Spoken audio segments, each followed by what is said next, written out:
Hey everybody, how's it going? Today I am going to be changing the oil on my 2024 Silverado 2500 HD Duramax. This is the 6.6 liter Duramax diesel. The capacity on these beasts are 10 quarts, 2.5 gallons of oil. I'm going to be using Amsoil 15W40. This is their max duty oil. They have two lines of diesel 15W40 diesel oil that you can use. This is the more expensive of the two. They're probably both fine. You can also use Rotella. You could also use Mobil 1. You could also use Delvac, whatever you want. That's fine. I'm not going to argue with what type of oil you want to use. As far as intervals go, right now, my truck says 20% remaining on the oil life monitor. That's approximately 6,000 miles on this interval. I find that's a pretty comfortable level for me, and that's what I'm gonna be going with. So the oil cap is back here at the back of the motor. You might need a little step stool to get there. You can see the cap says SAE 15W40. Okay, a few things to note. The last time I did an oil change on this truck, I replaced the fill plug. This is the OEM fill plug. It's a 15 millimeter. So I took that out. It's got a reusable rubber gasket in there. I always like using gold plug drain plugs on my vehicles. They have a little magnet in the tip. So I put this gold plug in the truck, which is an AP04. I believe this is one I'm going to put on my Yukon when it comes time for oil change. Yeah, it's the same size. AP04 fits the Duramax. So there you go. The only real downfall of these is you got to replace the crush washer every time. So I just buy a spare pack and have a handful on hand. The part number for the washers is SW01. And like I said, the plug is an AP04. As far as oil filters are going, I'm going to be using Wix XP. This is WL10255XP. You could also use the non-XP version, which the part number for that will be just WL10255. Those are fine too. You could also use AC Delco. The part number's changed. I can't remember what it is off the top of my head. I like Wix filters, so that's what I'm going to be using. I've also got my tools here. This is my filter removal tool and my 15 millimeter to get the drain plug off. And yeah, so that's pretty much it. I'm gonna start draining the oil. I gotta set a few things up underneath the truck with my drain pan, and yeah, we'll get into it. All right, so I am under the truck. I've got my drain pan in place. There's the drain plug. You can see my gold plug that's there. The filter is over here, and you can see the last time I changed the oil was on January 25th at around 31,600 miles. Today I'm at 37,611. So just over 6,000 miles on the oil change interval. So this plug is a 15 millimeter. I'm going to go ahead and loosen it up. It starts to go. And this truck has been driven this morning, about an hour. I had some errands to run. So the oil is warmed up and ready to go. And I'm trying not to make a mess of myself here. There it goes. So we'll just let that drain for a while, and then I'll work on the filter next.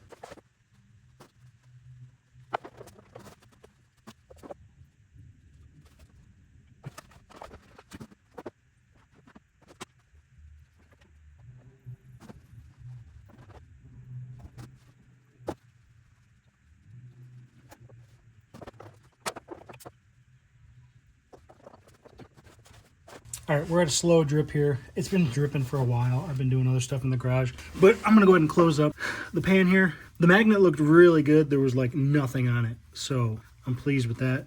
Just clean this off as best I can. Here's the gold plug. I cleaned it up, and then there's a fresh washer on there. So I'm gonna go ahead and just get it threaded in. Make sure not to cross thread it. Get it hand tight first, and come back and clean off the dribbles. And then take my 15 millimeter and give it an ugga-dugga. I gotta look up the torque spec. I will post it in the video when I look it up though. I'm gonna call that good for now. And now we can move on to the filter, which is over here to the left. For the most part, it doesn't make that big of a mess. So I got this filter tool. It goes over the top of the filter, and then you loosen and it will grab onto the filter and take it off for you. It's kind of nice. And then we just give it a crank. See, kind of just gets in those grooves of the filter. And then you can get it loosened enough where it's going to start to drip here in a minute. There, you see it's dripping. And I'm just going to let it drip out a bunch of the oil before I take it off completely, so I don't make a huge mess. could start to loosen it all the way. There it goes. We'll just let that drain out all the way, and then we'll put the new filter in afterwards.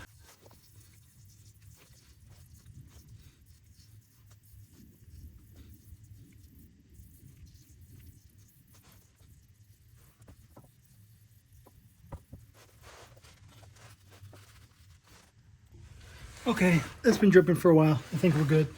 I'm just gonna clean out that housing a bit, make sure there's no old gasket left over. I normally like to pre-fill my filters, but with this one being on its side, you can't really do that.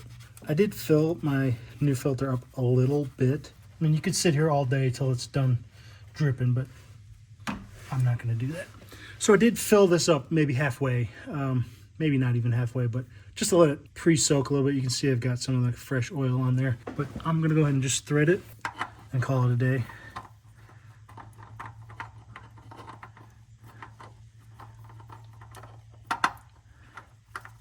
Be careful not to cross thread.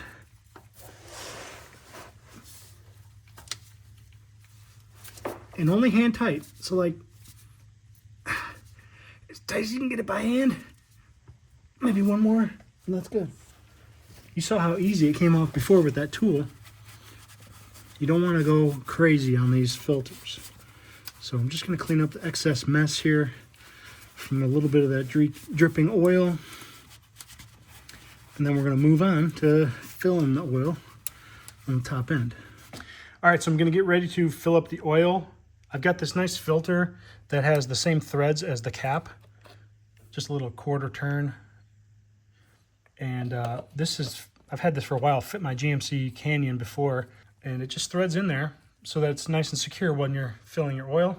I've got this 2.5 gallon jug of oil ready to go. I've also got this little step stool that I bought with folding legs. I keep it in the truck all the time so that if I'm on the road and I need to check something, I can jump up here and look into the engine bay a little easier. You've got this guy, like if you open this up, which is just a turn, it's gonna dump whatever crap is in this thing right here. So I highly recommend that you clean this out first if it's got a bunch of crap in it before you open this and dump oil in it.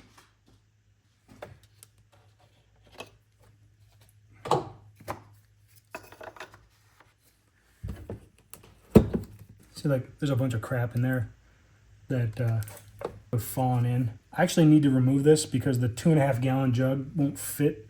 I won't be able to pour it. So I'm just going to take it off for now, and I'm just going to go ahead and clean it out before I put the funnel back on, so that if anything is in there and it wants to fall out, it won't get into the funnel. So let me funnel this back in.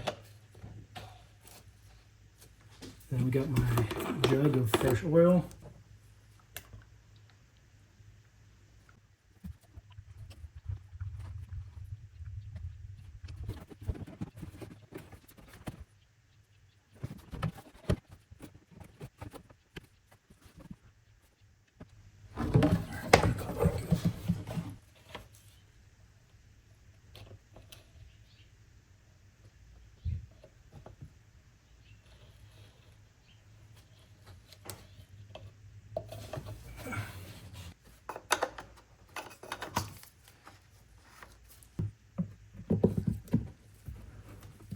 Quarter turn that back into place too.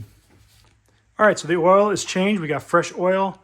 Let's check the dipstick and just see where we're at.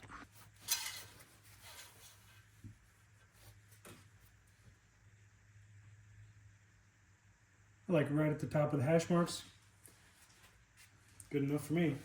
Okay, the next thing I'm going to do is start it up and reset the oil life meter.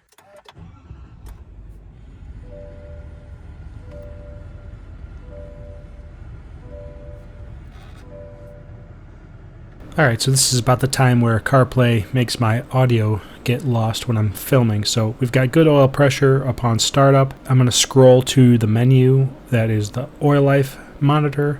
Then using the controls on the steering wheel, hold reset, go over to yes, and it should go back to 100%. I also go one step further. On the second trip, I reset the mileage, so That interval was 6,004.7 miles. I got 17.8 mpg and my miles per hour average was 45.7. So I just reset that every time I change the oil so I can track everything during the oil interval. So that's it for this video. If you like it, give it a thumbs up. Love it if you subscribe. Stay tuned for new videos. We'll see you next time. Later.